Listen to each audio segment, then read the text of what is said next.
Fly Science Productions presents Stream the Machine.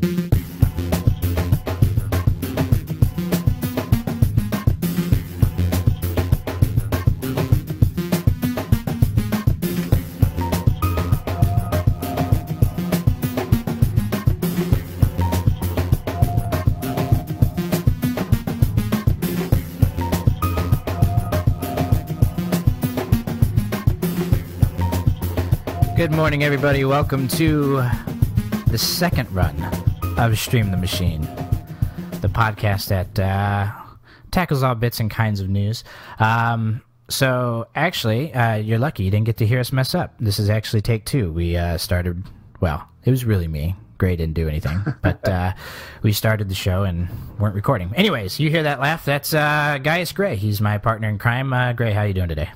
I'm doing great. It's a beautiful Saturday morning. What more could you ask for? We're here making a podcast, having some fun. Let's do this. This is all of a sudden reminiscent of Groundhog Day. I'm getting flashbacks of stuff that we've already done. So, so as we went into before, we've actually known each other for a little while now. Keith and I have actually, Gray and I have actually never met in person. We've only known each other online. We met through World of Warcraft, and we said, what, about 5 years ago now? Yeah, it's been about 5 years since we were geeking out together originally. Yeah, so we were on a role-playing server, which isn't entirely known for doing some raiding stuff, which is sort of the more intense thing. You know, if anyone's out there who's played World of Warcraft before has an idea. And, you know, we found a group of people that kind of wanted to play more intense on this sort of relaxed server, and we built up our own little crowd of guys to play with and really had a great time. Gray, that's going to take me some work. It's like your secret identity, and now I'm revealing it to everybody. So now, you know, the next time someone sees you with your glasses on, they're going to say, that's not Gray. That's, I won't say the name anymore. No, but we built up our little group of people, and Gray was really helpful in, getting the guild set up and everything like that. We've just kind of stuck together since, played a lot of games since, done a lot of creative ideas the same since then, and we have a lot of similar interests, and we thought, hey, you know what? Let's do a podcast, because podcasting would be fun. Right. Let's make things. Right, yeah, because just in general. Yeah, indeed. And so we bring to you this podcast Saturday morning. What time is it now? It is now 10:40, so we're only about 10 minutes behind. No big deal. So 10:30 Eastern time every Saturday, we will bring to you this show. It's sort of I don't want to call it a variety show, but I'm thinking kind of like a talk show. We're going to talk about a couple of different things, cover some news, do some fun things, have guests on the show, talk about important things on occasion. But, just generally wake up and have fun. This is the kind of show that you want to listen to as you're waking up. You're laying in bed, you've got your phone on the nightstand, you've got headphones there, and you're thinking, you know what? It's just about 10:30 or 9:30 or 8:30, wherever time zone you're in. And you decide, I would like to wake up to the smooth voices of Jake and Gray on Stream the Machine. So now you can do that, at least every Saturday. So we bring this to you under Fly Science Productions. That's actually our little production studio now. We do a lot of different things with it. Taking ventures into music and stuff like that, and now podcasting. So now we can add that to the list of things that we, don't do so well. Yet. We will. Yeah, we'll get there. We're eventually. Perfecting our art right now as we speak. Yeah, that's that is the good thing about getting to work with these kind of mediums, is that it's not a make it or break it type of thing. If we suck really bad this week, we have a chance to suck really bad next week as well, and hope that maybe each week we'll suck a little bit less. I want to first of all thank Jeff Rosiak for giving us the Facebook event for our show. It was actually really neat. I asked him kind of on short notice and said, hey, if you had any ideas for the Stream the Machine, could you come up with a graphic for us? And easily within a couple of days, he just sent something over, and he's done some stuff for me before, but always pulls through. I'm always impressed with what he gives. So just a little shout out there. Thank you very much, Jeff Rosiak, for the Stream the Machine Facebook event cover art, I guess is what we can call it. It came out really nice. I was really impressed. Good job. And he got the little fly in there too, like for the Fly Science Productions. He's a creative guy. And also, if you are listening to this live, then you are probably either at twitch.tv.com/Mr. Jake. That's MIZTURJAKE for those of you. I guess if I don't need to spell it for people who aren't listening already live. But, just for future reference, I guess, once we upload the show. You can also go to streamthemachine.com, and there will be a link on the page that says live audio link. And you can tune in there. That's actually just going to pull from the Twitch page. It's just a Twitch plugin. So regardless which site you see it at, it's still going to be about the same content. So, I've actually only been living out here. I live in Virginia now. We said it in our little failed attempt at the beginning, but you're living now in Colorado, correct? Right, Colorado Western Slope. So I've only been living in Virginia for about a year now, and if there's one thing I've noticed, it's that this coastal weather is completely unpredictable. At least as far as I've been here. I've only been here a year. That is the worst. Like, if I was a scientist, I would be the worst stats guy, because I'm only taking a year of my personal experience here and only taking that into account. But the weather is so up and down. It's days like this, looks great outside. It's probably 60 or 70 degrees outside. Come around Monday, I guarantee there's going to be some kind of snow flurry. And it's going to happen just before I have to go to work, so I have to scrape the ice off my car. Oh, of course. It's got to make it difficult as possible. Well, and, that was the thing. Yeah, I come from Illinois, and it's a little bit colder, a little bit longer there, but it's consistent. So it's going to be, all these days, like I said, it's about 70 degrees here. If this was back in January, it might as well be a day that's 50 or 60 in Virginia.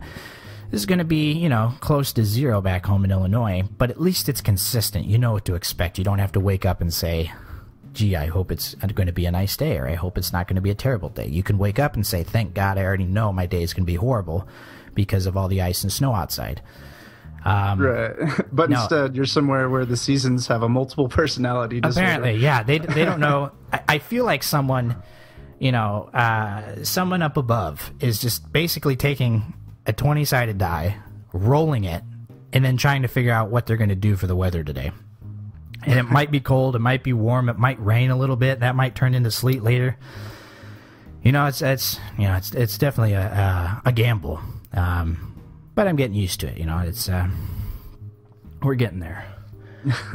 I actually wanted to bring up an article I saw this morning. Let me find it now. Frozen, the animated film. Have you heard or seen anything about this recently? Or just Frozen in general. Have you heard or seen about Frozen? I've heard of Frozen, and I've heard the song that comes with Frozen, but I have not seen the movie. I don't even know what it's about, but I've heard a lot of really great things. I'm interested in seeing it. I've just been so busy that I haven't been able to make time to see it. Right. Well, and that's kind of the same boat I'm in. I'm also aware of it, but I haven't seen it. It actually won an Oscar for best animated feature, which is great. I didn't actually look to see what some of the past year's great or best animated pictures were, so I couldn't tell you, what the other likes of animation it's gone up against. But it actually just made it into the 13th highest grossing film of all time. Oh wow! Yeah, it's sitting at 1,032,000,000. And some other numbers currently as what its worldwide intake, and it's actually still in the theater, which I guess is generally probably where most movies end up making their highest gross is probably. I think this only counts for box office. Let me see. Yes, I think so. So it pushed down. Jurassic Park is right underneath it, number 14. And Star Wars Episode 1, The Phantom Menace, is now at 15. So it just bumped Alice in Wonderland out of the top 15, which kind of surprises me because I don't know if you saw Alice in Wonderland, but I didn't think it was all that spectacular. I wasn't too impressed with it. I mean, it was worth my time, but it was, I don't know. You had that Tim Burton whiteface thing going on with Johnny Right. Depp. And, Yeah, and you know, I'm it a was big- very cliche. Definitely. I'm a big Tim Burton fan. Really like a lot of the stuff he does, but that one didn't really interest me. I didn't necessarily think it was bad. I just literally had almost no care as I was watching it. You know, it just didn't feel like anything was going on. Let's see here. So I was going to ask you. Let's see. So that was number 13. The top 5, if you had to guess what the top 5 grossing films of all time was. Or were, I guess, wow. as it were. A couple of these are probably going to be kind of easy. But the top 5, I'm going to tell you this right now. 2 or 3 of them are... Well, let me look. A couple of them are a couple years old. The other ones are fairly recent. And by recent, I mean within the last year or two. If you had to pick the number 1 spot, the highest grossing film of all time, that should be kind of obvious. What do you think that would be? Oh man, I'm not even sure. I am so not a film buff the way that. Well, that was my intent, was to throw you on the spot and then ruin you completely. Oh right, yeah. Okay, so let me say, if I were to tell you this, what is one of the most overhyped... this is going to be a personal opinion, ladies and gentlemen. What is one of the most overhyped films of all time that you've seen that's reviewed critically well and made a ton of money? Oh wow, I don't even know. I couldn't even. Not even going to guess. one. Avatar. Avatar is number 1. Avatar. Okay. Yeah. I saw part of Avatar on DVD and that was it. Oh, I didn't that, even see it in the theater or anything. That could make a difference. Okay, so that's sitting at $2.7 billion. Okay, $2.7 billion. Ranked number 1 is a 2009 film. I'll just go ahead and tell you the rest. Number 2 is Titanic. That might have been a no-brainer. That was the previous number 1 until Avatar came along and knocked it out. 2.1 million. Now, those are the only 2 films that are over the 2... Sorry, I said 2 million? Billion is what I meant to say. 2.7 billion and 2.1 billion. Those are the only 2 films on this list that are over the billion mark. And both James Cameron films. Right. Guy's Of got to be course. sitting pretty high, especially with his Spirits being, doing 2 critically great films. Number 3 is The Avengers, which was just a couple years ago. Number 4, we're looking at Harry Potter and the Deathly Hallows Part 2. That kind of surprised me. But maybe not, I guess. You probably got a lot of Harry Potter fans and a lot of people who just wanted to go see the last episode of Harry Potter. Right. If you've been on that train the whole time, you can't miss the last one. Yeah, I do remember seeing it. Actually, I haven't seen a lot of the films before it, but I did go see it in theaters. It is pretty intense. I'll just say that. Number 5 is Iron Man 3.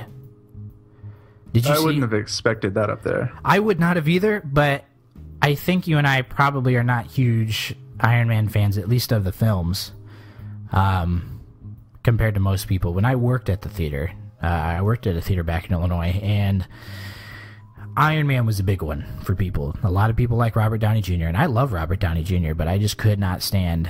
I think I saw Iron Man 2. I didn't see the first one. I saw Iron Man 2, and I was like, this is not for me. I'm not a huge superhero guy to begin with, but Iron Man 2 was my only determinant, and that was not a good experience for me. I saw all 3 of them, and I did enjoy the third one because you get to see so many, different variations of the suit and everything, and it was fun, but it's not something that I would have expected to be such a blockbuster like that. Yeah, number 5. I mean, that is not a bad thing. This is a list of 100. I guess that's the cutoff. Let me just list you some of the other ones here that are in the top 100 that are still playing. The Hobbit, Desolation of Smaug. So that's just recent. Just came out in December. 24th on the highest grossing films of all time. Let's see. Hunger Games Catching Fire. That was also another one that released recently. That's number 36. These are ones that are actually still in theater in some places. Gravity, 59. I mean, how do you think that makes people feel? Like Gravity, comes out, is coming from people that, generally are not heard of. I know the director was Spanish, and I don't think he'd made many other breaks with any films except for Gravity. And next thing you know, you put out a movie and it's 59th in the highest grossing films of all time. Right.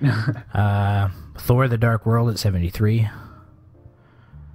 And that's about all of the other interesting ones. I'm sure there's a lot of other good ones in there, but I just wanted to bring that up.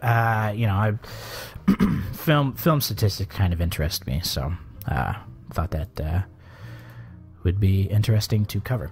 Alrighty, so if that is all that we've got for that, let us move on then to our news. This just in. In other news. In other news is brought to you by Fly Science Productions. Do you need an outlet for your music, film, radio, or other creative ideas? Look no further than Fly Science Productions, whose personnel specializes in the independent production of ideas into a quality product. Visit facebook.com/FlyScienceProductions today for more information on how to move forward with your ideas or how to join our team. We'd love to have more people on board, wouldn't we? Oh, absolutely. Quality people. Yeah, if you suck at what you do, no need to apply. Alrighty, so in other news, let's look at our articles here. Got some good ones for us today. First one, psychic cancels live show due to unforeseen circumstances. Oh, of course. Psychic medium June Field's powers of clairvoyance failed her when planning a performance at Darwin Theatre in Lancashire, when she failed to predict the unforeseen circumstances that would cause its cancellation. An evening of mediumship with international medium June Field was due to take place on April 3rd, but has now been postponed until further notice. The news doesn't serve as the best advert for the psychic, who claims to be able to contact the dead but clearly struggles with basic admin-based wizardry. Yeah, that's about it. So how do you I mean, you're not we've talked about it before. You're not a believer in any kind of specific what would you call this, divination? Yeah, I don't buy into it at all, and this doesn't surprise me at all that something like this would happen, but it is hilarious. Like, you're going to put these claims out that you can see all this stuff, and then something like that happens and just waylays you off your course. Well, and it reminds me of, and I'm avoiding the religious implications of this part of the topic, but it reminds me of, oh God, what was the guy's name that was making all the doomsday predictions? And, for 2012, December 26th, whatever, and the day would come around. Why can't I think of his name? Oh, I know who you're talking about. I can't remember his name either. He was huge about it. And then all of a sudden they didn't come, and he said, oops, I must have misread the thing here. And, shuffles his notes around and changes the date on us and says, oh, it'll be that date too. And then that date went by and nothing happened. And, it just reminds me of one of those things. It's interesting that people would put their fame on the line, their powers, so to speak, over things that they can't control. Put it far enough out, say, oh, the world's going to end in the year, 2100. That way half the people alive who get to hear you say it aren't going to have a clue if you're right or wrong, Right, of course. To pick, dates. Harold Camping, that was his name. There we go. Harold Camping is the one. He would set a date, and then he'd come there, and he'd be like, well, my calculations were off a little bit, so here's the new date. And people were just handing him money, hand over fist. It was ridiculous. Well, there was quite a few people. I'm trying to think. There's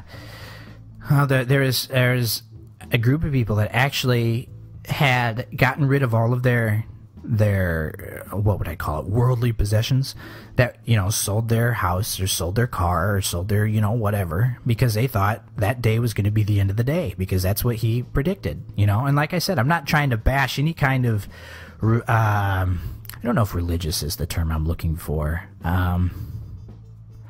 At that point, it was more of a cult. It was just ridiculous. These people just gave away everything that they had in their life. They're selling their houses and their cars and everything they own. They're running around the country in vans telling people that doomsday is coming, and that, it just ruined them. It was really sad. It really was. And what can you do? You have a man claiming on religious backing to say, hey, this is what I've heard. It's just unfortunate. Like I said, from his point of view, unless he truly believed what he was saying, because we can only assume, you know, let's say that clairvoyance and divination and any kind of predicting of any kind doesn't exist. Let's just say that it never has existed ever, whatever. He's got to have a, you know, pretty big cojones to, you know, be leading these people around like that, you know, or even this person here that has the show, in claiming to be psychic. I mean, do you think maybe it's just a advanced form of being David Copperfield to claim that you're psychic and seeing what kind of magic tricks you can come up with in order to make people think it? I think it's all about money and nothing more. If you follow that money trail every time, that's all it's going to be about. Yeah. The article caught my eye. Definitely was it was mostly the title that pulled me to it. I was like, I don't care what the content is. I just at least have to get the title read on the show. Right. North Carolina man. Oops. Hold on a second. Thank you, ads, for obstructing my view. North Carolina man accused of sucking on toes is arrested. What? Police in North Carolina have arrested a man accused of sucking on a woman's toes at a Walmart after convincing her that he was a podiatry student. Authorities say Michael Anthony Brown was arrested Thursday night at his home in Concord. He was turned over to Lincoln police. Lincolnton, that is the most ridiculous county name. Lincolnton Police. A Lincoln County magistrate set his bond at $50,000 on a charge of assault on a female. It wasn't immediately known if Brown had an attorney. According to police, Brown was a registered sex offender. Detective Dennis Harris said that the woman agreed to try on several pairs of shoes at the store in Lincolnton. Harris says at some point, the man stuck her foot in his mouth. Police say when the woman became upset, the man offered to pay for her groceries. Wow. Now, you want to talk about some cojones. What was going through that guy's head? Yeah, and you know, when I hear stuff about this, I've only got to think that... okay, I'm not saying that people who might like to lick a foot have something, a screw loose up in their head, but if you're going to, you know, have the gall to try and convince someone in public with people around you to do this kind of a thing, I imagine there must have had to been something else going on with the guy. In which case, you know, it doesn't really concern me for the other, you know, foot suckers of the world. Right. If you want to suck a toe, that's between you and whoever else. The toe you're sucking.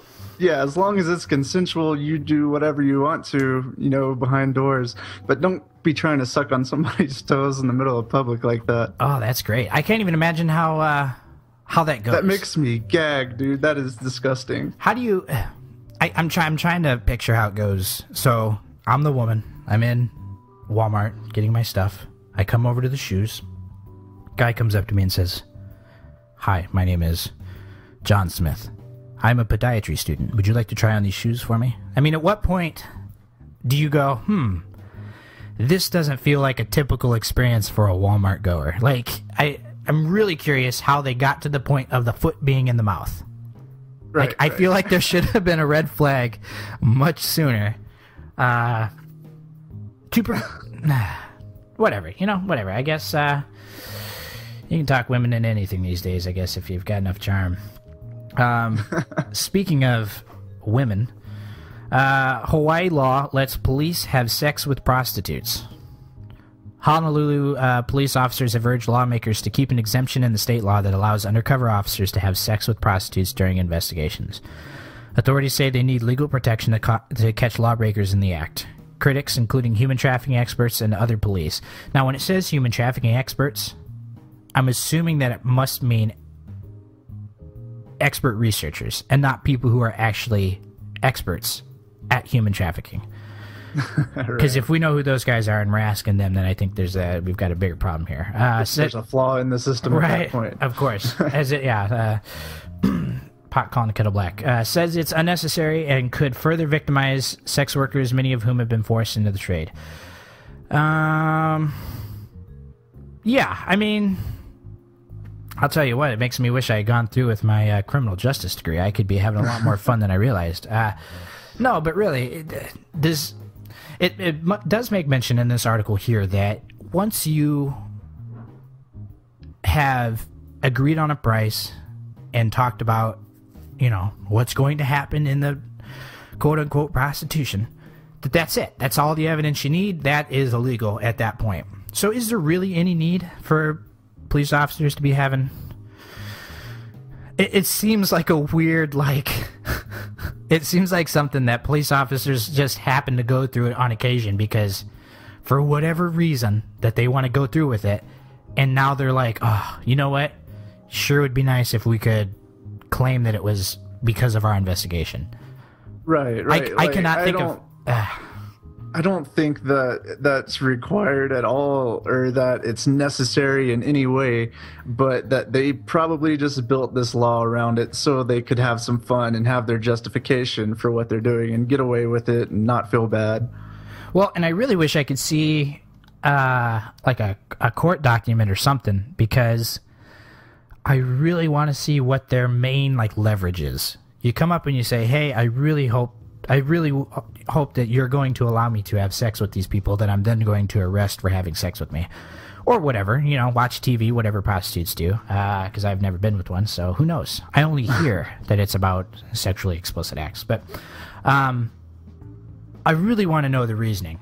I feel like that's just kind of a losing battle going into it. It kind of surprises me that that's even a thing. And the fact that they passed it. That they allowed this law. At least the article says they allowed it. I guess I don't know 100% for sure, but at least from what it claims here in the article, and the article is from just yesterday, it looks like, it says that they passed it. And that seems weird to me. That we're like, all right, fine. You can sleep with prostitutes if it means getting the job done. Like...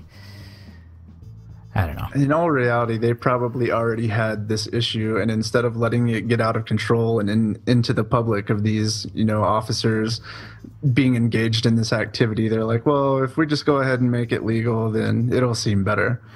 That's the only thing I can think, is that they're just trying to cover their butts for, you know, what they've been already doing. So, whatever. Right. Power to you, Hawaii. If you want to be, you know, seceded from the union, do it. Okay, so good-looking alleged rapist says the sex was consensual because he is hot stuff. A man charged with kidnapping, robbing, and rape. Wow, we are dark today. We have gone on some dark paths. I swear, the next one is going to be a little bit... It's still kind of dark, but not very dark. It's not... we got really weird here. And our intention is to entertain with this segment and also be kind of informational, teach about some stuff out there. Today was mostly just entertainment, I guess, if you can call this entertainment. Says the sex was consensual because he's just so damn good looking. A previous trial resulted in a hung jury, if you know what I mean, and where one juror believed this guy's name is Darius Mathis is good looking, while the defense, 11 voted to convict him. The 24-year-old survivor testified that Mathis stopped her, as she was leaving a CVS, kidnapped her at gunpoint, forced her to take money out of various ATMs, and ultimately assaulted her. I had pushed my wallet, my keys. Please take my car. Okay, so she's claiming that, that it was assault and kidnapping and all that kind of good stuff. At the end of the article, he claims that he was selling Vicodin to her and, everything else. But that's his defense. He has no better defense than saying, what I did with that woman was not rape because I am hot. That I think, I'm going to start using that excuse, man. If I can get away with stuff because of that, right, then that's where I'm going. Yeah, man. I'm going to walk in and I'm going to go to Walmart and I'm going to suck some woman's toes. And then when the police come, I'm going to say, it was consensual, man. I'm hot. And, because right. This is... this is another one where I would like to kind of see the court documents, because I want to see this back and forth with the defense attorney and him saying, well, my client here obviously is very, very attractive, and that woman that he assaulted over there, was not truly... It's just, I can't imagine how that's even going. How does that lawyer... This is the kind of stuff that makes me not actually want to be in law enforcement, or even just being a lawyer in general. I've had some people tell me, Jake, you're good with arguing and, putting out things logically. Why don't you become a lawyer? Well, it's because you got dumbasses like this that, given you don't have to take every case, but you know, like, how do you... Who has got to be low enough that they are picking this guy up? You know what I mean? Like, there has got to be a lawyer somewhere who's like, dude, I have just got to win some kind of a case. How about this guy over here that is too good looking that it's not rape? Take it. I'm done. Like, I wonder if this is something that the lawyer concocted, or if the cop showed up and he's like, no, don't worry about it, fellas. I'm good looking. Like, right? You know, who comes up with that? It does seem a little... It almost feels like a troll. Right. Weird. Just weird. I couldn't even believe it. All right, our last article for today. Mom Mindy Tran uses her body as a speed bump to save her daughters. Massachusetts mom, who would do anything for her kids, threw herself into the path of a rolling car to keep her twin girls from rolling straight into traffic. Mindy Tran of Lawrence, Massachusetts, parked her car in the driveway of her new apartment, got out with her twin daughters, 2-year-old Celine and Sydney, still inside. When the car suddenly started to roll down the hill and Tran no longer had the strength to hold it, she did the only thing she could think to do. Quote, I had to use myself as a speed bump to slow it down enough for one of my neighbors to get in and completely stop the car. Unquote. It was then that a neighbor was able to jump into the driver's seat to stop the vehicle. Firefighters eventually lifted the car off Tran and took her to the hospital, where she's remained since March 6th. Wow, that's been a while. I guess if a car ran over you, though, you'd probably be in the emergency room for a while. I can only assume there's going to be internal injuries at that point. Okay, so it's great. I love that this person would be willing to do that. However, car is rolling. Okay, let's Sherlock Holmes this. You get out of the car's rolling. Okay, I assume she's got the keys, right? Unless maybe she's throwing them in her purse. I throw my keys in my pocket, but maybe she's throwing them in her purse. Not trying to be sexist. Car starts rolling. Her first idea, and it says that she had to use herself as a speed bump once she realized that she couldn't hold on to it anymore. So I'm assuming she ran behind the car and tried to push. So okay, right. I might have done that if that's what I'm thinking. Like, oh god, this car's rolling. I need to stop it from rolling. Excuse me. And at some point within the next few seconds, it gets so bad that her only remaining thought is, oh my god, I need to crush my body and jump underneath this cartwheel. I'm assuming that the door must have been locked and she could not get to her keys, because then, and it doesn't say specifically, but it says the neighbor came in and jumped into the driver's seat to stop the vehicle. Wouldn't that be your first, like, point of action? Is to get in the driver's seat and stop the vehicle? Like, well, you would think, but I'm trying to figure out. In the heat of the moment, you're not always thinking clearly. You're going to do the best you can, but you're not always going to make the best decision. And when your kids, safety are involved in that, then you're going to do whatever it takes sometimes, even if it's not, hindsight's 20/20. I guess, but we're comparing. Jump in there and I would say right now that would be my first inclination, is to hop in there and hit the brakes, but no, I want to crush my body. I don't know. And I don't know, what the environment looks like. It could have been going down a pretty steep hill and going really fast, and I don't know. But so we get to my other points. Okay, we're assuming jumping in the car, jumping in the driver's seat is not doable for whatever reason. It's either locked or whatever. Can't get in, can't do it. Sorry. If it's moving so fast that you can't, I just can't figure out at what point she goes, you know what? I'm going to take one for the kids, and just gets under the car wheel. That seems like the most far-fetched thing that someone could have done in that situation. Because what if the car keeps rolling? Then you got to watch your kids roll back into traffic, and I don't even want to think about that. Right. It's like it really. I feel like this is like a in disguised, like, oh wow, that woman really loves her kids, but then you got to sit back and think, wait, what? Like, why did she have to jump under the car? Why couldn't she jump in, even if it was locked? Do you really think possibly killing yourself is your body going to be enough to stop the car from rolling back? Like, I don't know. I didn't see the woman either. Maybe she's, a bigger lady or, a bigger stature is, was going to try and do something else that I'm not thinking of. I'm sure it's way more complicated. That was something that occurred to me while I was reading this. Was like, oh, wow, that's like really brave of her to do. And then I thought, like, well, wait a second. Was that her only option? How did the guy get in the car then after that? Did he punch the window? They don't go into specifics. So... yeah, I mean, either way, that's a hell of a sacrifice to make. It's commendable, but it's a really weird situation. It is. But, whatever. It didn't say anything happened to the kids, so that's all that matters, I guess. And says she did set up an online fundraising account to help pay for her medical expenses. Let's click this link here.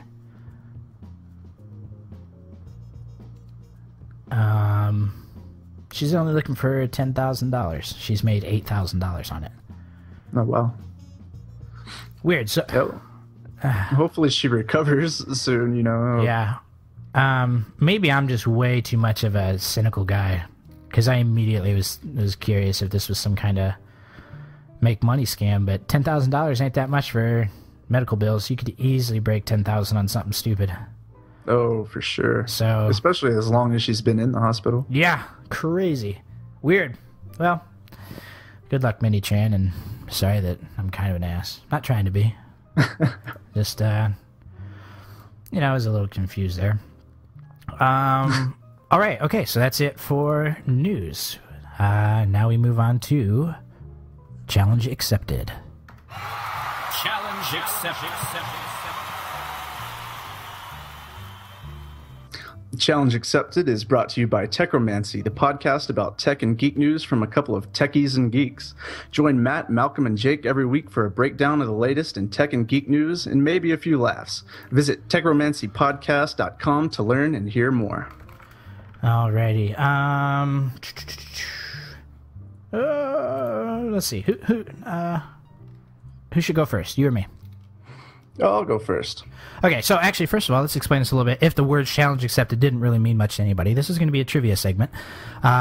Basically, we're going to find different things that we can ask each other each week in different kind of formats. Might be true, false, might be multiple choice. Man, I guess if we really hate each other, we might, just have an open-ended question. God, that'd be awful. Pick different themes and stuff like that and have a little fun with it, try to test each other and see how smart we really are. About some mundane things, though, probably. So, do you say you're going first? Well, I'm going to challenge you first. Oh, okay. Go right ahead, then. This week, I've decided to challenge you to something that's dear to both of our hearts. I'm going to challenge you to some Seinfeld trivia. Alrighty, I am preparing. I'm going to take a sip from the coffee here, get the brain flowing. All right, and the way I'm going to do this is I've got 6 quotes picked out, 6 of my favorite quotes from my favorite episodes, and I'm going to read it out to you, and you have to guess who said that, and I'll even give you bonus points if you can tell me the episode that it came from. Oh, my man. See, and here's the thing is I'm not going to get it. I may not get it right, but that is a challenge accepted moment, because now I want to say challenge accepted and nail it, but I don't think I can. Anyways, go ahead. Go ahead. All right, number 1. There's nothing more sophisticated than diddling the maid and then chewing some gum. Oh my gosh. That is a... Yeah, and here you said favorite quotes. I'm thinking like, oh, these are going to be super easy. Some of them will be. With the sarcasm in that, I can only think it's got to be Jerry Seinfeld. Nope, it's Elaine from the episode The Maid. Ooh, okay, I got it wrong then. Dang. Okay, I guess we could have easily counted that one for Elaine. What are you going to do? Okay, that one's a little more difficult, but this one I think you definitely got. You ready? Yep. All right. You're giving me the it's not you, it's me routine. I invented it's not you, it's me. No one tells me it's them. If anybody, it's me. It's George. He's talking to his accountant. I don't know if I know the episode. It's a paper mache episode, though, where she goes crazy, I think, and she's doing the records for... George asks her to do Jerry's taxes, but then her and George break up and they lose the taxes and stuff like that. I think. Am I getting this totally wrong? You've got George from the episode Lip Reader. Hold on, what's the episode name? The Lip Reader. Oh! So... well, hold on, let me give me, let's see, what could we use for this? Well, you got the name right. That's all I'm asking. Okay. You just get extra if you know the episode. There we go. Dang it! Nah, dude, that's like, forget it. Move on. I'm gonna put that one in the past. The next one is from my favorite episode of Seinfeld of all time. What I widely consider the funniest episode of Seinfeld. Oh wow. Okay. And the quote is, "The sea was angry that day, my friends, like an old man trying to send soup back in a deli." That was George. He's recounting the story of pulling the. Well, I don't know if I should spoiler for 15 years after the episode. No, George is pulling the golf. He pulls a golf ball out of the thing. Yeah, it's the marine biologist. Is that the name of the episode? The marine biologist from George. You know. Oh, okay. So we get it correct, and then alrighty. Oh, I feel good about that one. Absolutely. That was absolutely my favorite episode, where he runs into the sea. Well, and him recounting the whole thing, too, is great. And then he whips out the golf ball, and Kramer, is that a Titleist? It's great. That is a great episode. All right.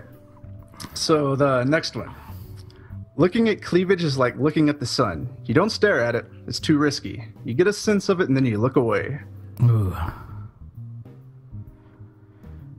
I'm pretty sure I know the episode. Maybe not in title, but hold on, let me think. It's got to be easy. It's between George and Jerry. I'm gonna guess.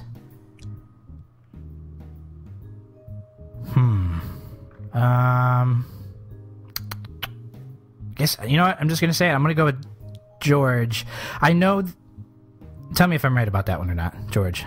It's Jerry. Oh. Okay, so I know. I partially know the episode because they're looking at some underage chick. It's some guy's daughter. I can't remember who the guy is though, because he catches them looking at his daughter. Oh, what's the episode name? It's The Shoes. The Shoes. I vaguely remember it, but yeah, whatever. Gosh dang it. Okay. The next one is also one of the funniest moments to me, or one of the funniest episodes. Okay. But, Ass Man? Oh no, these don't belong to me. I'm not the Ass Man. I think there's been a mistake. Kramer, I'm guessing the episode is probably called The Ass Man, maybe. Or, I don't know, but it's definitely Kramer. Yes, definitely Kramer. It's from the episode The Fusilli Jerry. Oh. It's the one where he makes the little man out of the pasta. Okay, yeah. That's great. That is actually one of the more iconic images of Seinfeld. That was a good one. I didn't... Whatever. All right, and I've got one more for you from maybe the most important episode of Seinfeld. Okay. And I also picked this quote after a discussion that we had yesterday, so this one's just for you. Ooh, nice. All right. You know the message you're sending out to the world with these sweatpants? You're telling the world, I give up. I can't compete in normal society. I'm miserable, so I might as well be comfortable. Jerry talking to George, and is it The Summer of George? The pilot. Oh, the pilot. Is it Jerry though? Is it Jerry? It is Jerry, right? I'm at least gonna get a correct one for that, and then a little bit of. Oh yeah, I know. I'm sorry. Dang it! So that's not the actual pilot though, is it? It's just the episode, The Pilot. Yeah, that was the weird part. Is I'm pretty sure the pilot episode is whatever. Anyways, all right. So that's it for Seinfeld. That's it. Those were good. That was harder, much harder to guess, and I'm gonna have to go watch all 9 seasons before next episode now, in order to try and tune myself up for this. So okay, let me grab this. Okay, so for you, and I'm gonna pick some of these at random here. I don't know how many I'm gonna give you. Somewhere between, I don't know, probably 5 and 10. These are either DC or Marvel Universe superheroes or supervillains, I guess.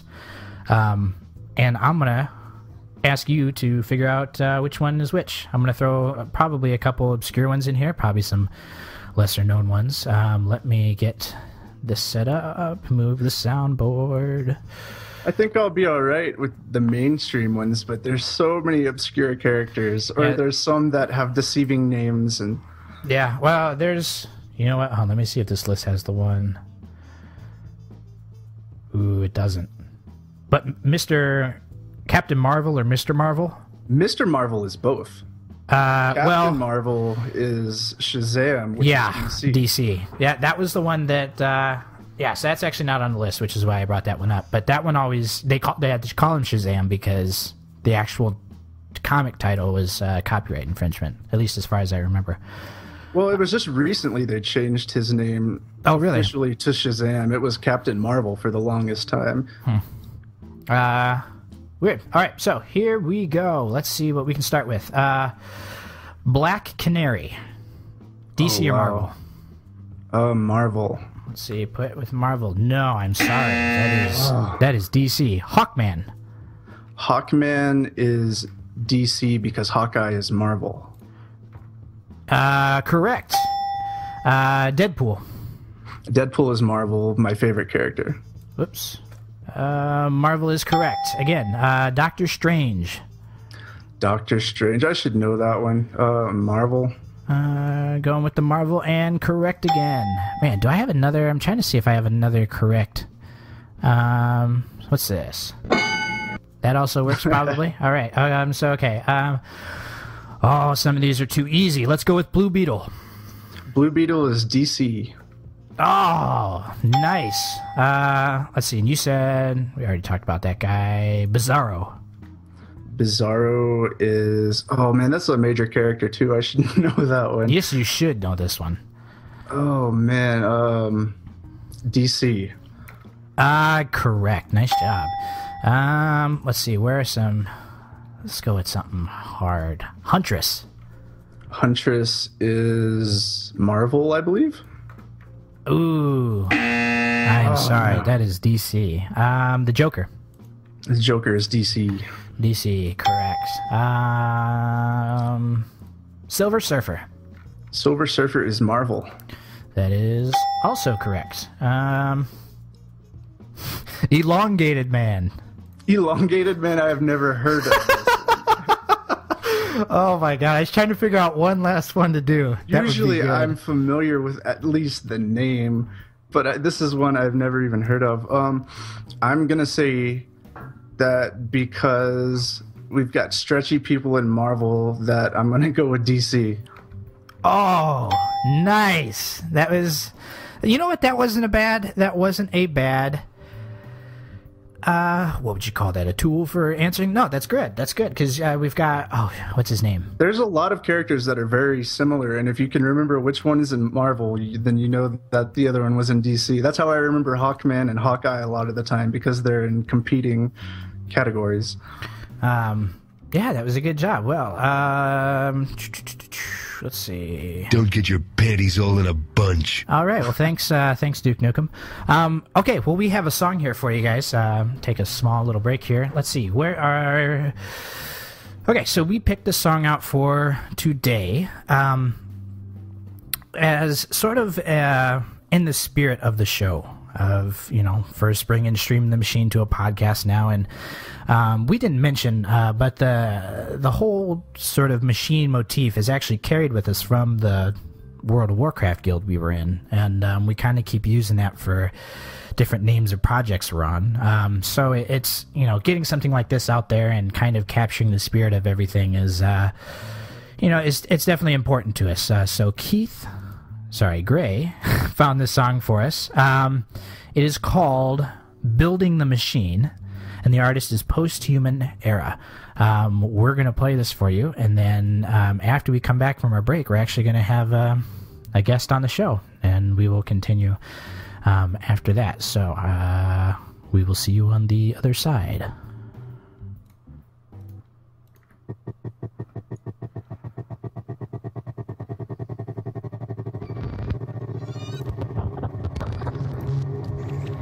Time is just a telescope my body's never seen.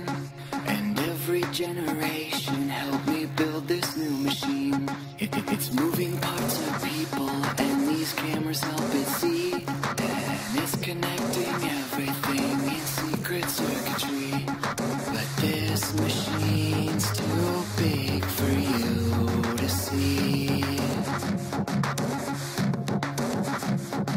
And no one knows it's here except for me. It sent itself through time to give my past its ancient plans. I tried my best to read, I tried my best to understand. Its shape took years to contemplate, my thoughts were all so slow. And I've been speeding up to learn the codes I need to know. But this machine's too big for you to see. And no one knows it's here except for me.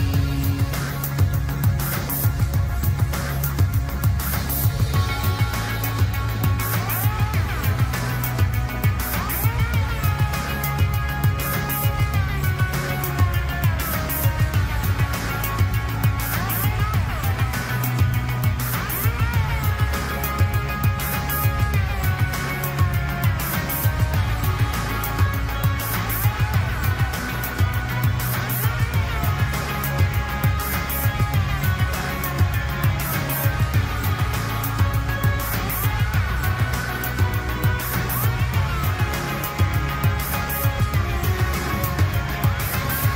came back to help you build the machine. I came back to help you build the machine. I came back to help you build the machine. I came back to help you build the machine.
Don't they know that we are in the cyber pocket of greatness? We're not live, are we?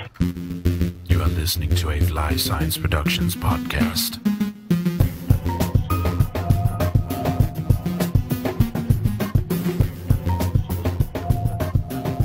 Welcome back, everybody. So I'm actually starting to enjoy that song the more and more I hear it. By the time I heard that 100 times, I was sick of it. Really? See, and for me, it's when I kind of started with not actually enjoying all that much. I think I told you yesterday, it kind of reminds me of like an Owl City Firefly. Probably just because it sounds like the guy's got like an auto-tune on. But no, it's not my favorite. But it captures the spirit of the show so well that we're willing to take that sacrifice. We're willing to make you listen to terrible music. It's not terrible. The guy's got some talent for sure. No, obviously, yeah. It's not a bad song. Actually, the middle of it gets kind of Nine Inch Nails-y, and I kind of like that. But okay, so we actually have with us now our special guest for the show, Ross Bays. Ross, how are you doing today? I am doing fantastic. Thank you guys for having me. I'm already a big fan of the show. Well, you know what? I'm glad. I'm actually going to say, not to toot our own horns here, kind of going better than I expected. But I'm okay with that. Stream the Machine will definitely be my number one source for dark news. That'll be sure. Well, and I'm hoping, I'm hoping to kind of, tune it up a little bit. I don't want to. As I was picking the articles, I got to about the last one, and I was like, man, half of these are about death or something else that's equally not as fun, and it's just like, what are we doing? But for the entertainment, I will tarnish my reputation. So, we'll see where we can go with that. Well, now that we've got Ross with us, we're actually going to start our next segment. Let me line up the tracks. Here we go. To health and back again. To health and back again.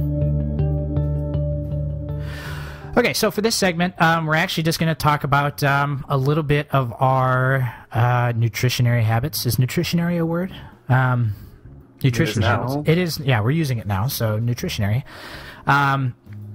It actually the idea for this segment came to me because I take terrible care of my body, and Gray is actually takes very good care of his body. Gray, you are a vegan, correct?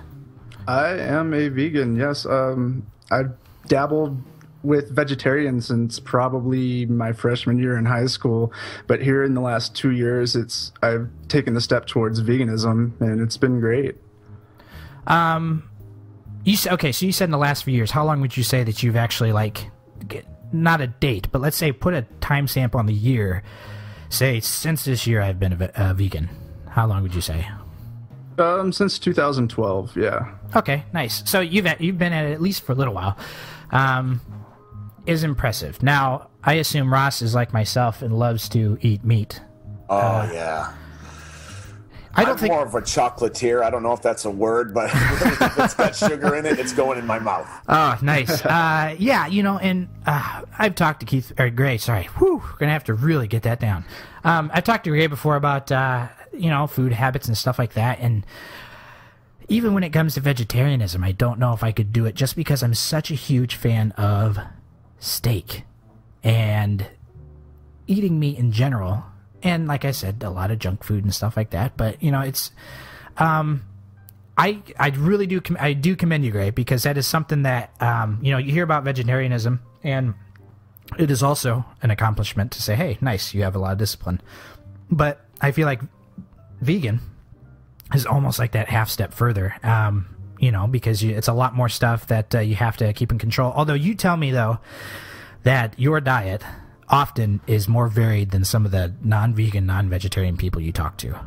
Oh, absolutely. I think, one, I eat a greater amount of food than most people, and then two, I eat a much wider variety of food, because a lot of people that are omnivores, they'll get settled into a schedule. Tuesday night we're having spaghetti, Wednesday we're having burgers, Thursday we're having steak, and a lot of people, they'll just eat the same stuff over and over and over.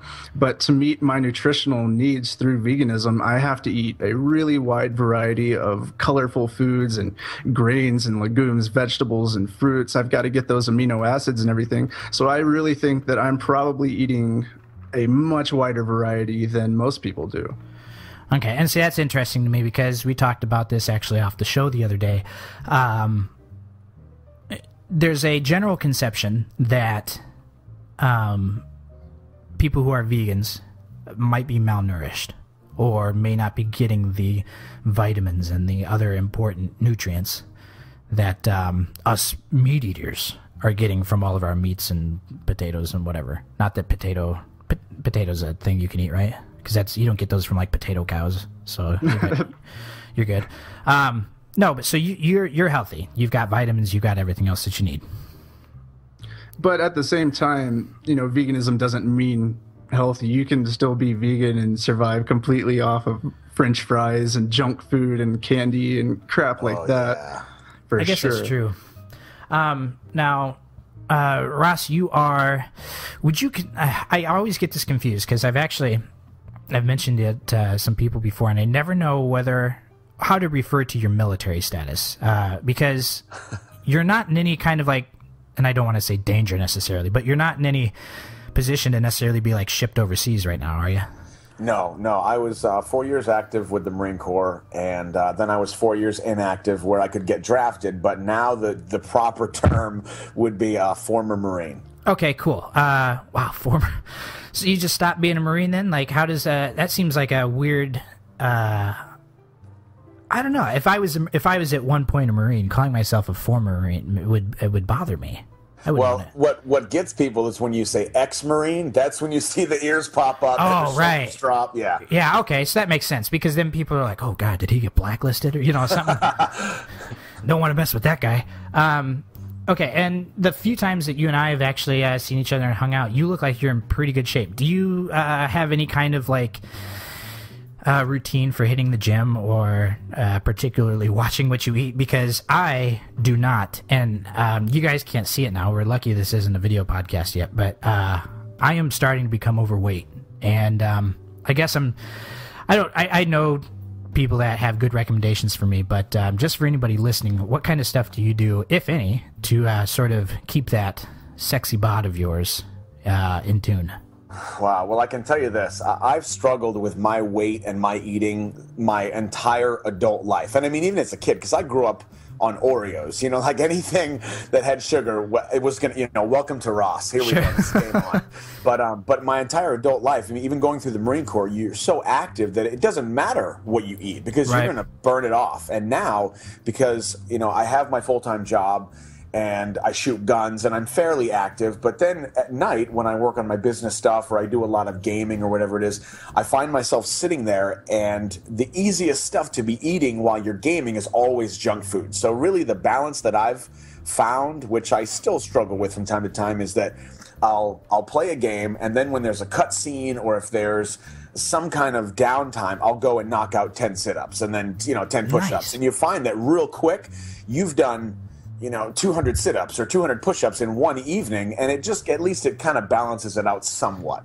I wish I had a notepad. That is a great recommendation, because that means I could still play my games and get I can't believe I haven't really thought about that. That's great, though. It's a great It's really simple, and it's real small, and it's not like you're going to get ripped doing it, but if Right. anything, it just keeps your mind going in the right direction. Well, and definitely, and it's another one of those things where any little bit helps, just like any little bit hurts. So if you're snacking, take an extra snack, but then you're kind of throwing in a little bit of extra something here. It's something that you're not already doing, so it can't do anything but at least help a little bit. Even if it's a little tad, then that's a little tad that you're not going to be, getting those extra calories or whatever.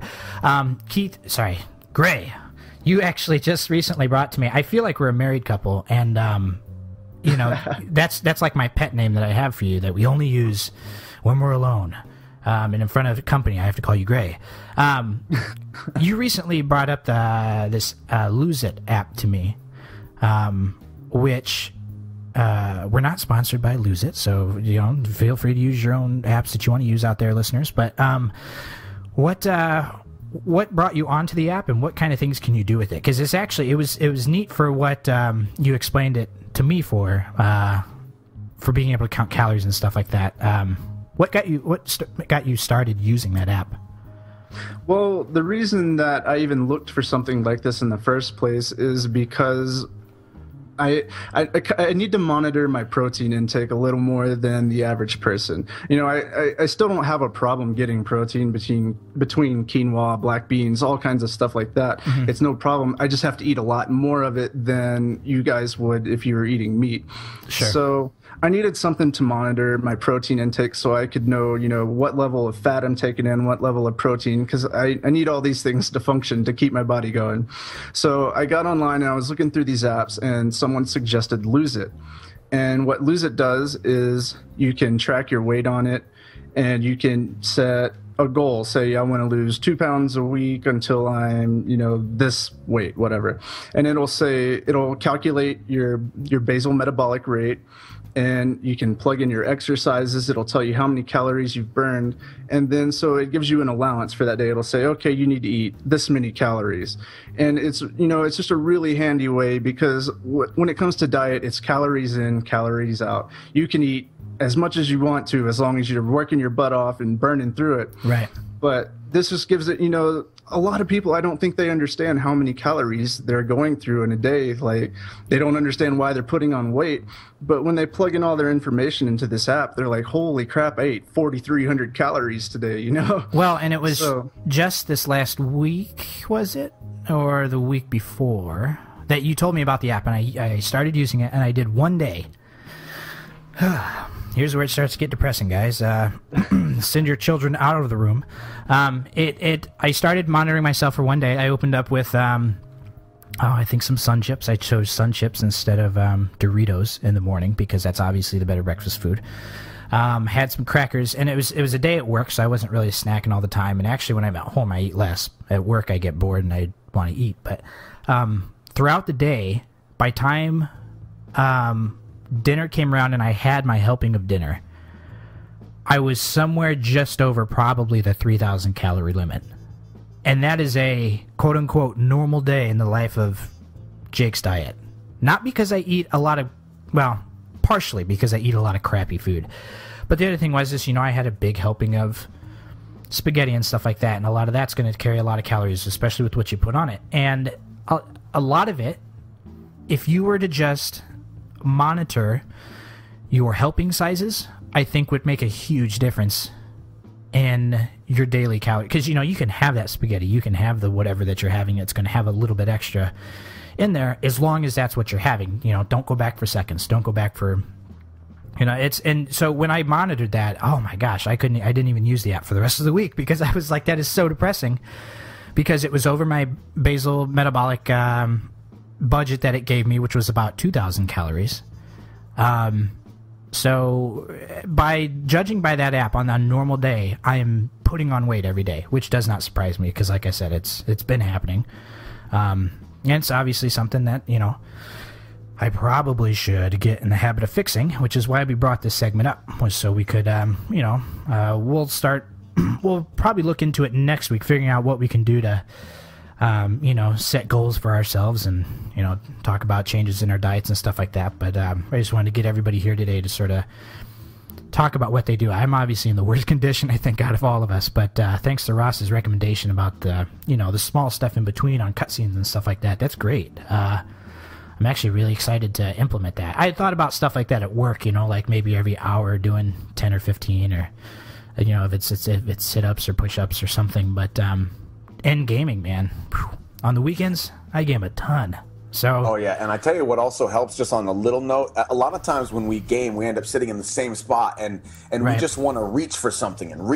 So even if you put, like, pretzels, which aren't great, but they're not as bad as, like, the bag of 2 pounds of M&Ms that I have next to me. So if you're just reaching for carrots or something, you just, you're fulfilling the habit. Yeah, that's another thing I need to do too, is get a healthier snack.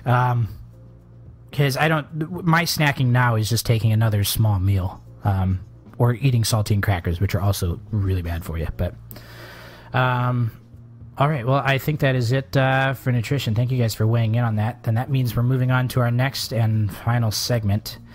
What does it mean, machine? What does it mean, machine? Alrighty, and Gray, do you want to read our last sponsor for us? Yes, What Does It Mean Machine is brought to you by Stream the Machine. That show you're listening to right now? That's right. Tune in every Saturday at 10:30 a.m. Eastern, 8:30 a.m. Mountain to hear Jake and Gray ramble about current news and occasionally something meaningful. Visit streamthemachine.com for the live feed and past episodes. Okay, so this is mainly what I brought Ross in on today, so we could talk about some of this. I wanted to touch on the topic of video games and the future of where they're going as far as cinematic quality and production. Just recently, let me pull it up because I'm a moron. It's a British, it's BAFTA. Let's see what it stands for.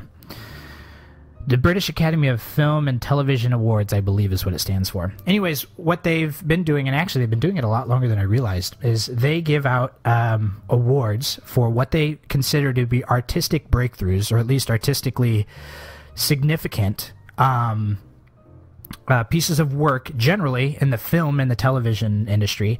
Since 1998, they've actually been including video games. And I don't know what the first awards it gave away for video games was, but it talked about some of the nearby after ones with stuff like Half-Life and Half-Life 2, which I don't know if I know Gray's probably played. Have you ever played the Half-Life games, Ross?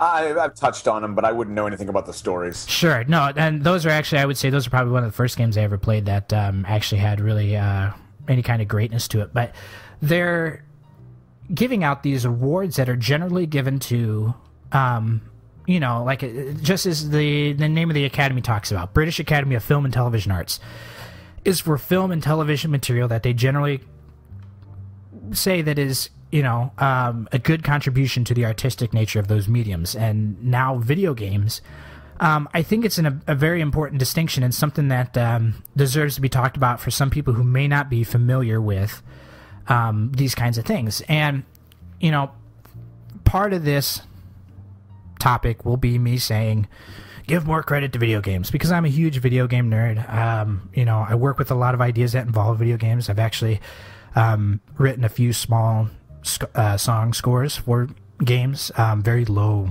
like web games, but I've done some work with stuff. I'm very interested in the medium, what it can do, what it can tell people, and I think that there's too much is given to say that games are just there to interact with kids and teach them how to do bad things. And I wanted to bring this up, that the BAFTA awards are a big deal in Britain, at least as far as I can read. I'm not from the UK, so I guess I don't know generally, but from what I could research, it's a big thing to get an award like this. And just this last year, or at least for the 2014 rather, so coming up on these awards for the games in 2013, they awarded a game called The Last of Us with the best game category, and that's one of the ones I wanted to touch on. Games nowadays, at least in some of these, are not what they used to be. Now, Ross, I believe you have played The Last of Us. Is that correct? I have. I haven't completed it, but I have played it. Okay, so, just from a general standpoint, comparing that game to, let's say, even something you've played 5 years ago, what kind of, would you say that there's this, a noticeable difference in the quality change and the kind of product that particular game brings you compared to, Doom 3 or something that, I said, came out? Absolutely. And you have to think about, you talk about how far games have come.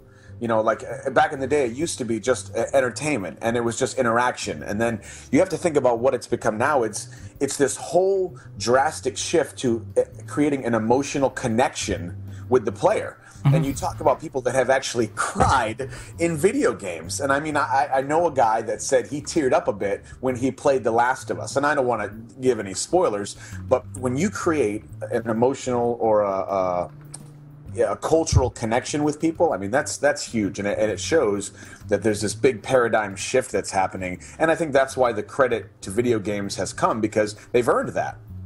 Definitely.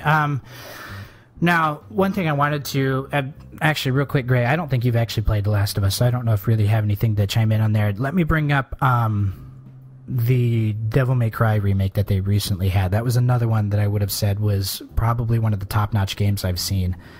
You played all the way through that one, right? I played through DMR. That was fantastic. That was such a journey. The story was amazing. And one thing that does share between the Devil May Cry and The Last of Us, and just recently I picked up the little prologue to Metal Gear Solid, is that it's not just animation with voiceover with it anymore. They are doing something now called performance capture, where they will basically get actors, the voice actors, in these motion capture suits, and they will act out these scenes of the the cinematics in the games on sets that are completely built up like it would be a movie set, and act it out, voice it, everything, all in one shot now. We went from animating things, by computer, picking little dots on the corner of joints and stuff like that, and moving things, to going to motion capture, which is then having somebody put on a suit doing all the motion, and then having somebody else in a booth doing voiceover. And now we're to the point where it's called performance capture, which combines them. We actually have actors now acting out scenes in these games, because a few developers. Now, not to tarnish Call of Duty or any of the fans out there, but guess what? Call of Duty, I wouldn't necessarily say, at least for the multiplayer aspect, is not going to be your game that comes out and delivers an amazing story. Maybe the campaign's great, whatever. I'm not talking about games that come out that are just meant to be entertaining, because those exist, and that's great. Games are fine. They're meant to entertain, but there can also be games that are meant to tell you something, that are meant for you to take something away with them. Just like if you are to go see The Expendables versus going to see, I don't have a really good comparison. Let me say something like The Green Mile or Shawshank Redemption. Something that there are obviously entertainment movies. There are obviously movies that you're meant to take something away from. Same with books, and now video games are coming into that aspect. And I think it is... I can't even describe how excited that makes me to see where this stuff goes in the future, because I'm a big fan of film. I'm a big fan of games. And now I'm seeing those worlds collide a little bit. And, I'm really excited to see where this kind of thing goes. I mean, what do you think? I was talking to this about Gray. I'll ask you, Ross. I mean, what kind of things do you think that this might bring as far as,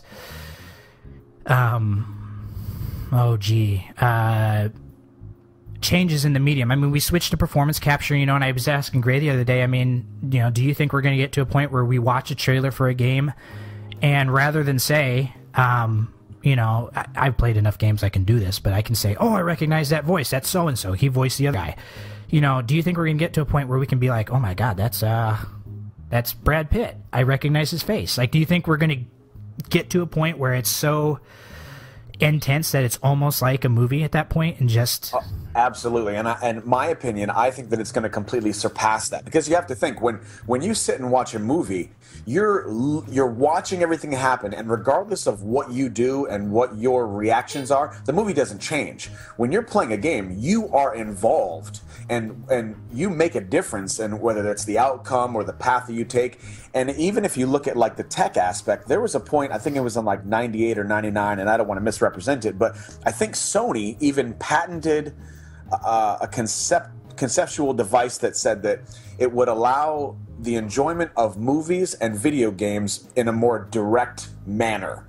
And there's a lot of conjecture in terms of like neurological aspects and modifications, almost like a dream state that would be controlled by some type of cartridge or programming or something. And that's nuts. I mean, if you could control a dream where you're living out Die Hard or 300, I mean, right. That's huge. Yeah, it definitely, and like I said, we've got a couple games now that are getting that way where it's, I played The Last of Us. It was probably one of the best games I have ever played. Because it is not, it passes a point of just being pure entertainment. It brings in human emotion. It shows, and these are the kinds of things that I think a lot of people pass over. And one of the reasons I wanted to talk about this was not only because the BAFTA Awards just came out, but there is a big shift in the industry now towards developers and companies making stuff that is no longer just for entertainment. It's got to mean something. It's got to, they're realizing the power of being able to move somebody the way that you can move them with a film, with a, Oscar award-winning film.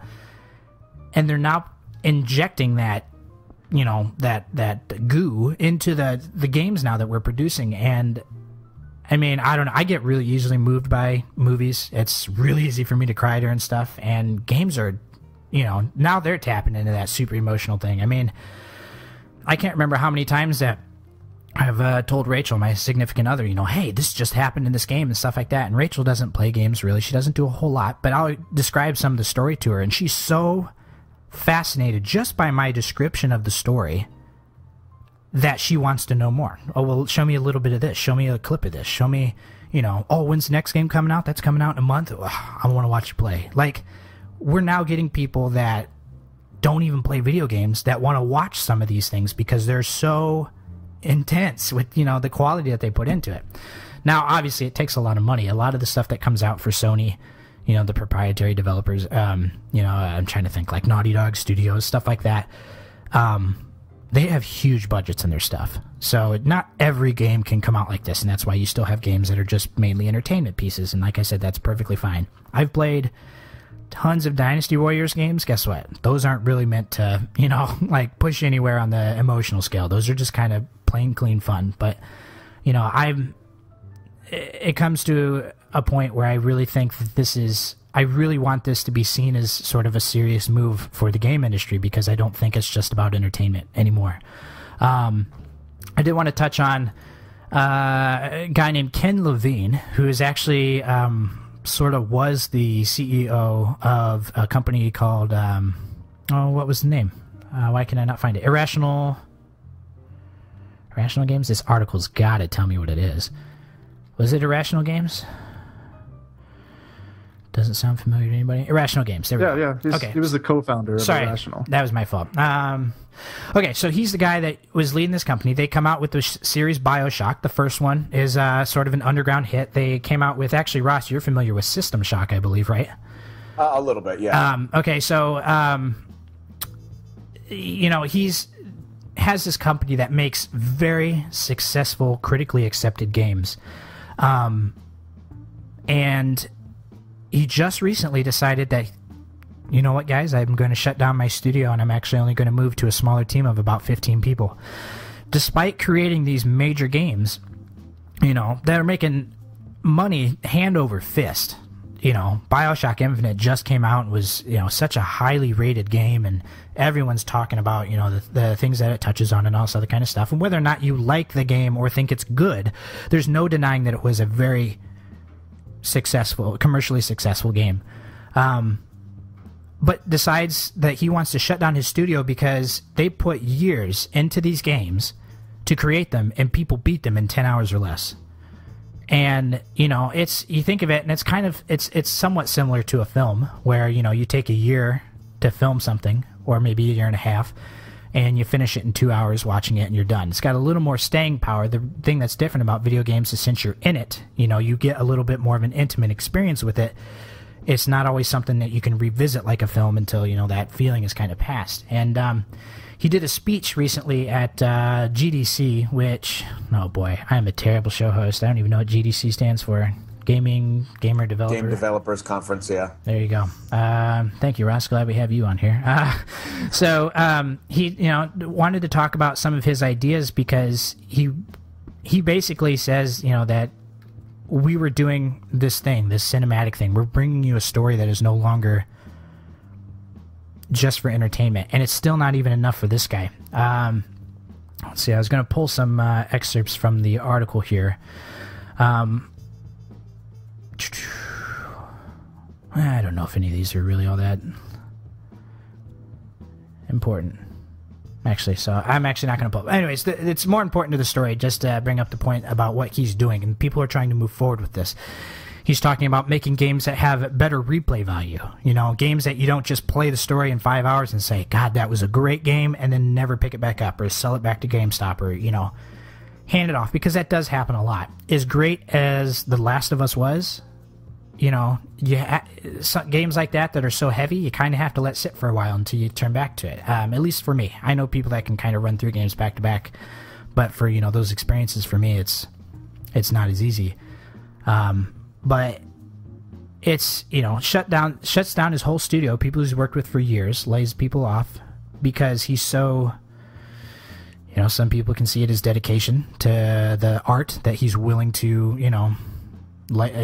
disconnect himself with some people that he's built up friendships with over the last couple of years to move on to the new thing, but I'm really excited for it. It's something that, obviously, as I've ran my mouth for the last however many minutes, that, has struck a good chord with me, that to see where this kind of thing is going to be going. Well, and you got to think it serves... Oh, I'm sorry. Go ahead, Gray.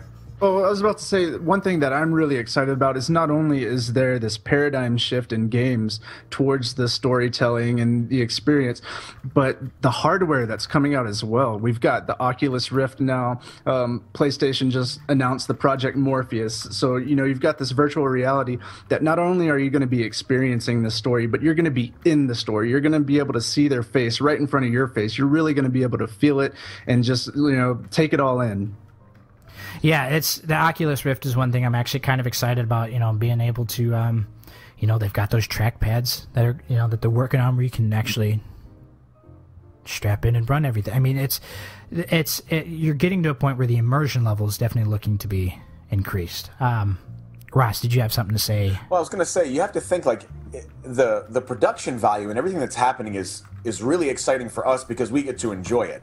And I tell you what, to me, the most important thing of all this and the reason that it's so successful is that these games that are cinematic and they're huge and they're immersive, they serve a really important purpose for people like us, because like a lot of people, not just gamers, but even people that get involved in movies and everything, the reason that they get so involved and so connected is because maybe everyday life is kind of boring and it's kind of the same thing. And you realistically may not be thrilled with who you are in your everyday life. So when you can plug into a game and become this complete different identity where you're the hero, you're the superstar, that's huge. And it really kind of keeps a lot of us balanced. So when you end up with this huge epic adventure that you've been on for the last 5-10 hours and you unplug and you walk away like, wow, I just accomplished something. Maybe in terms of real life you didn't accomplish anything, but that balance of, you know, maybe today I'm not thrilled with me, but tonight I'm going to be a superhero. I think that's pretty important.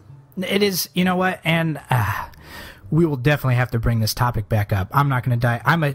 As anyone who's known or has even been listening to the show should know by now that I really fight for the recognition of video games as what they can be, not what they are, but what they have the potential to be. Because there's, you know, you get a lot of people that do dumb things after they play a game or they do whatever, and they give a bad name for us, just like they give bad names to anybody else. You get someone who watches a movie and then, you know, go shoots a school because they thought it was fun to do this because they saw it in a movie or what. I mean, people are going to give bad names for different things, and I feel like video games kind of get the shaft. And so you bring up a very important point, and I've unfortunately, it's terrible research because I don't have my source, but you know, I've read before that people become their ideal selves when they can tap into a game and give them the power to do that. You know, me sitting right here doing a podcast, I do not have the power, or shouldn't have the power, to be able to run outside and save lives, you know. But the fact that I can tune in, do it real quick, you know, it helps them build their morality. Now you're going to get people on the other side that want to be evil and, you know, can do those evil things, and whether or not they can keep that in check, that's where it gets a little bit questionable. And some kids don't do it so well. Other kids are just like, they understand, yeah, it's just an experience and they can move on. But I do think that you bring up a very important point, that becoming that hero is not just an aesthetic thing. It's not something that when you tune out of that game, when you turn it off and turn the TV off, it's not done. Like, you know, for some of us, for some people, like I said, sure, it's a quick stress relief, entertainment, whatever. But it really helps some people, build that morality system, make them, you know. I generally like to consider myself that I'm a relatively good guy and selfless in a lot of different things. That may not always be that way, but I try to be. And you know what? A lot of my role models I've had over the however many years are people I've seen in films or people I've seen in games. You know, not the actors, but the characters, the idea of being a hero. And we see movies going towards this more cinematic route, and it's like, you know, it's I really just want to do a fist pump, because you're like, thank God it's finally coming to a point where people see this as a serious thing, where people see the power that you can move mountains with this thing, make people cry, make people examine themselves inward, and do all these other certain things that isn't just for entertainment value anymore. You know, just as powerful as you could with a book or with a film, and even maybe more so because it's on an interactive medium. So, I'm really excited for it. Does anyone else really have anything else that they want to say about what they might be excited for, at least for where this is going, or anything else like that? Well, I can tell you that not in terms of, I don't know if I would say it's cinematic. It might be, but if people are listening and they have not played the game Journey, they need to. Oh, definitely. Absolutely incredible. And you talk about an emotional connection to a game where there's no voices. I don't even know if there's cutscenes. I can't remember, but it starts very simple. Even if you don't play video games, you play Journey, within 5 minutes you know everything you need to know, and you just experience the game. Absolutely recommended. Oh, definitely. It's like maybe an hour and a half long at the very longest, and towards the end it is a complete emotional roller coaster. Yeah, absolutely. And, you know, that did win up a bunch of awards, I think, when it came out because, like you said, there's no voices. There's no nothing. It's so simple, but at the same time, it tells a completely visual story. You know, it's like seeing a silent film that has the power to bring a tear to your eye. It's, you know, it's definitely recommend it. If you have a PS3 out there, go spend $10 on that, $15. I'll reimburse you. Or Gray will. One of us will. Gray, you can go ahead and do that. Oh, of course. Thank you for volunteering. But yeah, definitely worth it. So thank you for that recommendation. I think that's it. All the things I wanted to cover for that one. Let me see here if I can. Oh, what do we want to listen to now? Winning. Okay, that's our little segment into the end of the show. So we brought Ross on. Thank you very much for being with us and talking all of our dumb stuff with us. Well, thank you. You run Karmified, which would I be okay in calling that a company, an organization? What do you call it? Oh man, that's even that is a pretty Open deep up question. a can of worms. Open up a can. Oh of worms. yeah, already. I mean, Karmified. Yeah, it's a company in terms of like I outsource everything that I do, and I've already gone through the roller coaster of developers and American company and now an international company. But Karmified, at its very core, is a website where you have a profile and you're connected to your friends. But the twist is that you are sharing karma points. It's where, you know, like for instance, we do the podcast now. I have a great time and I say, hey, thanks fellas. I appreciate you having me on. And I give you both, you know, a good karma. And what that does is it raises your karma score on your profile by a point. And if I have a horrible time and they say, oh, the news was too dark, or I didn't know any of the Seinfeld answers, or whatever the case is, Right. I say bad karma, and that lowers your karma score by 1 point. And really, it's simple. It's just +1, -1. It's a score, but it's deeper than that. It's not just, you know, a tally of good and bad. I'm a big believer in you know, like the laws of conservation of energy say that you can't destroy energy. It just reshapes and becomes something else. Well, Sure. to me, the energy of human interaction needs to be, I don't want to say recorded, but at least accounted for. You know, when you meet somebody, there's an energy that trades places there, and I think that it needs to be at least remembered in a way. Like, for instance, Karmified, and you have your profile, and you end up with all these karma points and comments from people that will soon be completely anonymous. And it's almost like a resume for human interaction. So you'll be able to log on to your profile, and you'll have all these points and comments from anonymous sources that say, hey, you brightened up my day, or thanks for bringing the coffee in to everybody in the office. Real simple things. Or, hey, thanks for raising these kids with me. You know, it's Right. been that. And Karmified is, to me, what started off as a very simple website where you could just say, you know, hey, +1 or -1 to somebody and kind of show people where they stood with you. It turned into more of, hey, I don't watch the news anymore because everything is down in the dumps and everything's evil and everything's bad. And I don't believe that. I don't believe that the world is a horrible place. I think that humans are we're good on the inside. Right. You know, the things that we do are good. And you can debate all day like, well, no, people are bad. Look at the things that are happening over here and over here. But if you come home and most days someone says, hey, how was your day? Oh, it was all right. It was pretty good. Very rarely, and it does happen on occasion, we say, oh, my day was horrible and here's why. And you have a bad interaction with people and blah, blah, blah. But I think for the most part, people are good. And Karmified has set out to prove that the majority of points that will be spread across the website, across the network and database will be good. And I want to show people that they are valuable. You know, like they mean something. And sometimes you lose sight of that. It's easy to get lost in the mix of, well, I don't have any friends, or nothing I did today got noticed. And I want Karmified to be the platform that shows people, hey, maybe you don't feel like you have a bunch of friends, but the reality is you are making a difference in somebody's life. And that's kind of where it started. Well, and I mean, the first time I heard about it, and you kind of explained it to me, it's one of those things too that once you see it, you kind of get it. Like, there's definitely deeper layers to it, as you've just explained. But you know, it's it's a very admirable thing I think you're doing. I actually have a lot of interest in it. I think it's something that is great and that we should, try and, I don't know if influence is the term, but get people into it.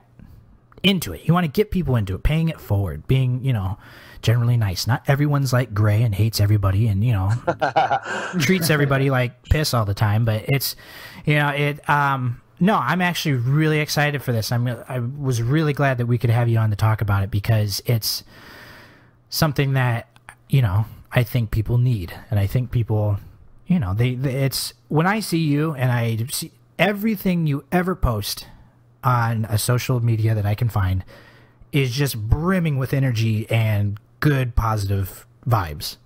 I'm sure there are days, like you've said, that, it's just like, today was shitty. And you just, you don't have a good day. You might want to call this guy a bad name or whatever, but you channel that energy so well and try to push it out into this big happy energy. I mean, it's great. It's and I hope that's a compliment for you to hear that when I think about you, that's all I think about is positive energy. Like you're so, I don't want to say you're so full of it, but you're full of it being. No, I think that's pretty spot on. But really, that's effort. Like people say that I'm a positive guy, but it's not just me as a positive guy. It's you have to make an effort to say, you know what, I'm not going to let this bother me. I'm not going to let this shut me down. And although there are times where I do wear my heart on my sleeve and it's really apparent that something is eating at me, I try to make sure that what I'm putting out into the world is good energy.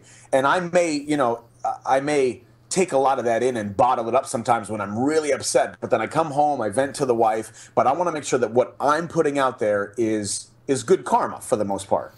Yeah. Right. I've heard a really good analogy about that they say, the world is like a big cup. And if you keep putting big things into the cup, whatever you put in, it's going to flow back out on you eventually. It's going to overflow and hit you again. So if you're putting good things in there, that good thing is going to come back on you. That's pretty good. I like that. So for people that are interested, who have heard, oh, hey, he just talked about Karmified. That sounds awesome. Where, and they're thinking, let me run over here to my computer. Let's boot up the web. Click, dial-up starts running. Where can they find you? At least, where can they find Karmified for the website? Well, they can go to karmified.com, which is KARMAFIED.com, and they can just create an account, find me on the website, Ross Bays, and connect to me. And any feedback that you have on the site that you think will make it better or even just to support, throw it out there, because we want to make this huge. And really, like, I have the big giant poster next to me in my office here that says, it's not about money, politics, or religion. It's about us. And that's what it comes down to. It's about us proving that we're making a big difference out there. We are valuable, and it's not what the media is feeding into us and trying to get us to believe. This is about us taking a stand and saying, you know what, we're good, and we're going to prove it. You know what? I love that. I have my fair share of negativity and stuff, and sometimes it's, just for the sake of humor. I try to be a comedian. I'm not a very good one, but I try to be funny on occasion. And you know what? I love the energy. I love your motif and your vibe and everything that comes from that. And you know what? Unless Gray has anything else, I just want to say once again, thank you for coming on the show and helping us out. And we definitely want to have you. Well, thank you so much for having me. I had a real good time. And like I said, I'm already a big fan of the show. So thank you, guys. Awesome. Thanks, man. Okay, so, well, that is about the end of our show. And we've got a few minutes to spare. Let's see here. We'll pull up the, old show notes here. And it's processing, and the notes are up. Okay, so, all right, well, that comes down to the end of it. If you want to follow us on Twitter, which actually I don't think we have a Twitter account yet set up, our unpaid intern, Jordan Brown, notified us that Stream the Machine is actually not available, so we will have to come up with something different. However, speaking of Stream the Machine, you can visit the website, www.streamthemachine.com, register up, leave comments on the shows if you'd like.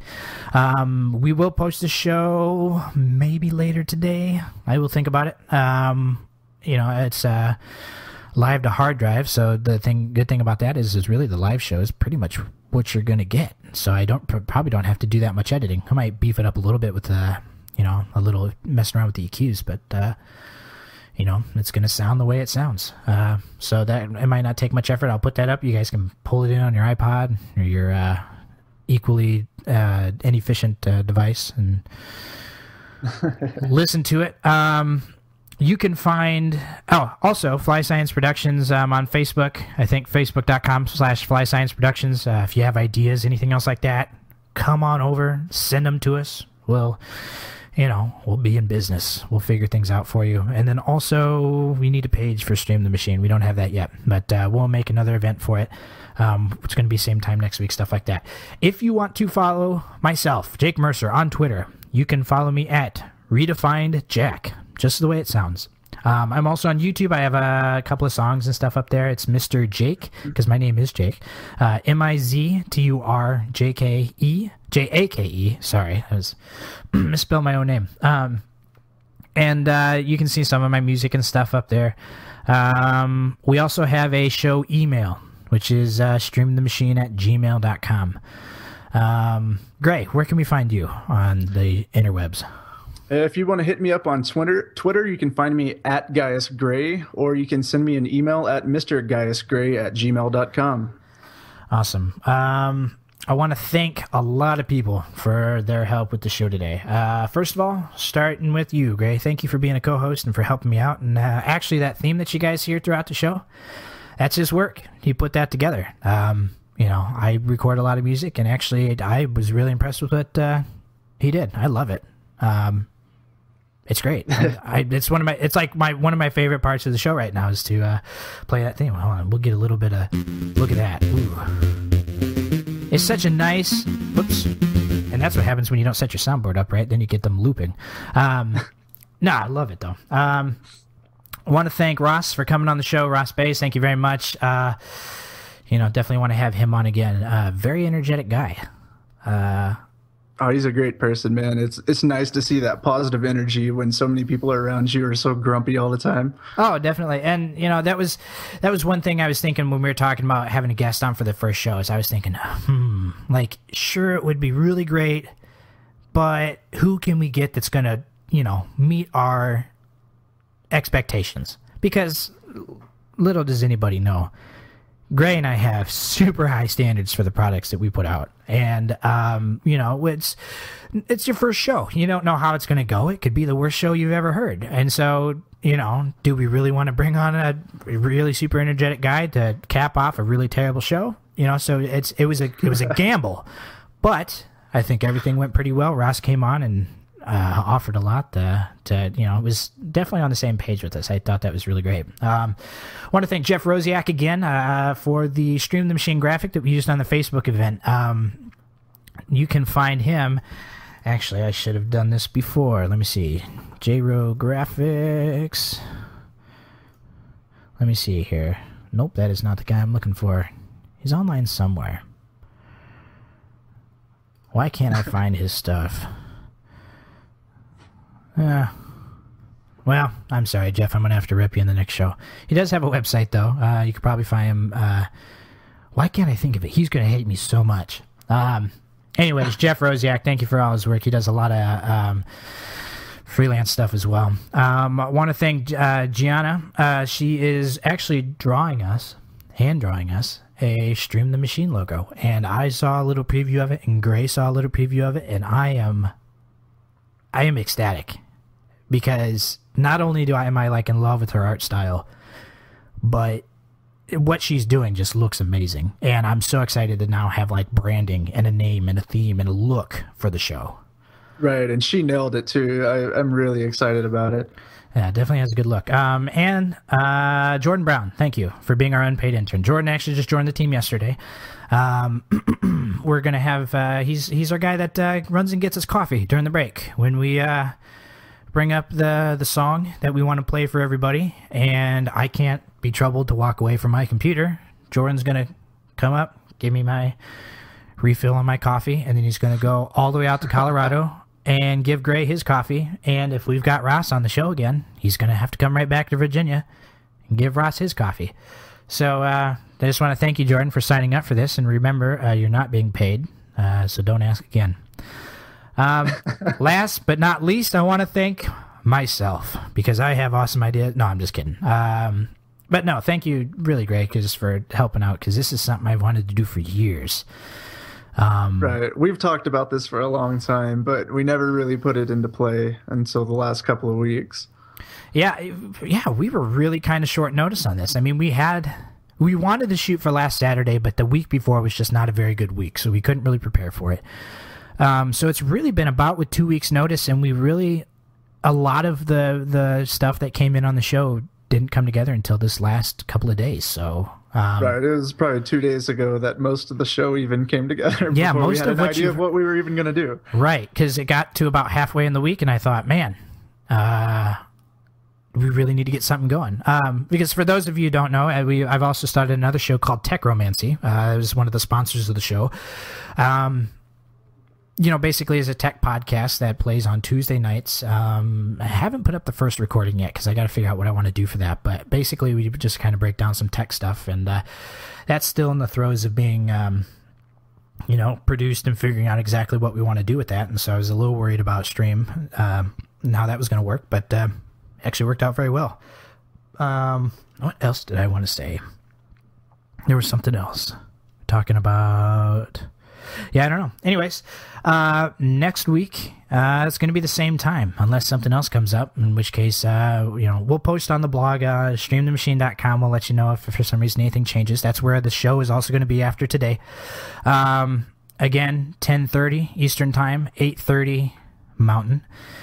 If you live somewhere in between, it's 9:30. I think that is about it. Did I cover everything, do you think? I think so. Just check us out online and make sure you go check out Karmified, and I hope you guys have a great weekend. Awesome. Oh, hold on. There's something over. Oh, geez. There's just a cat. Okay. All right. We will see you guys next week. Have a good day.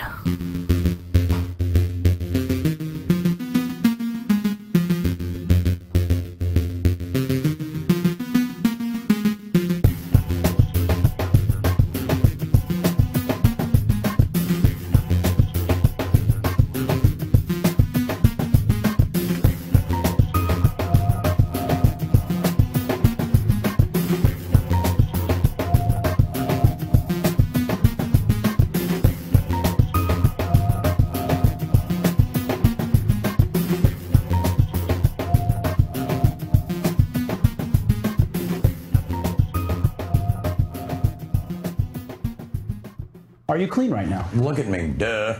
I can always edit that crap out. And I'm going to start the show theme again. Man, out of all the things I could have done incorrectly,